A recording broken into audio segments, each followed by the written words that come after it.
Martha, Maria என்ற சகோதரிகள், லாசர் என்ற சகோதரன், 3 பேரும் இயேசுவினுடைய நண்பர்கள். இயேசு பெத்தானியாவுக்கு வருகின்ற பொழுதெல்லாம் அவர்கள் வீட்டிற்கு சென்று உணவருந்தி தங்கியிருக்கிறார். இயேசுவின் போதனையினால் ஆட்கொள்ளப்பட்டவர்கள், இயேசுவின் மீது நம்பிக்கை உள்ளவர்கள். அதனால்தான் இயேசு வந்த பொழுது மார்த்தா இயேசுவை கவனித்துக் கொள்கிறார். இயேசு லாசரை உயிர் பெற்றழச் செய்த பொழுது கூட அவர்களுடைய நம்பிக்கையை தெரிவிக்கிறார்கள். உயிர்ப்பின் மீதுள்ள நம்பிக்கையை, இயேசுவின் மீதுள்ள நம்பிக்கையை.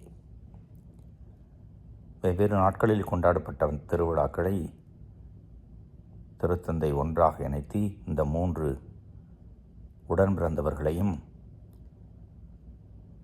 நமக்கு முன்னோடிகளாக, முன்மாதிரியாக பார்க்க அழைப்பு விடுத்து ஒரே நாள் திருவிழாவை ஏற்படுத்தியிருக்கிறார்.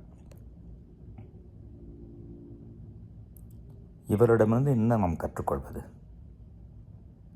இயேசுவின் மீது இருந்த அன்பு அவர்களுக்கு உபசரிப்பையும் நம்பிக்கையும் தந்தது.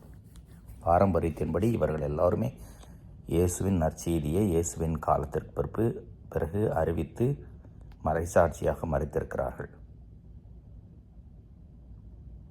கற்றுக்கொள்வோம், இவருடைய வாழ்வு முறையை பின்பற்றுவோம்.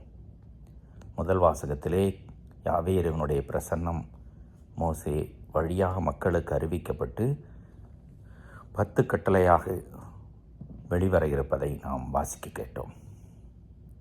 கடவுள் பேரன்புள்ளவர், மன்னிப்பவர், இரக்கமுள்ளவர் என்று அறிக்கையிட்டு மோசே வணங்குகிறார். மக்களும் தொழுகிறார்கள். இந்த நம்பிக்கை இருந்தால் போதும் இயேசுவை தெரிந்து கொள்வோம், இயேசுவை நம்புவோம். நாம் வாழ்வை பெற்றுக்கொள்வது மட்டுமல்லாமல் பிறருக்கும் அதை காண்பிப்போம்.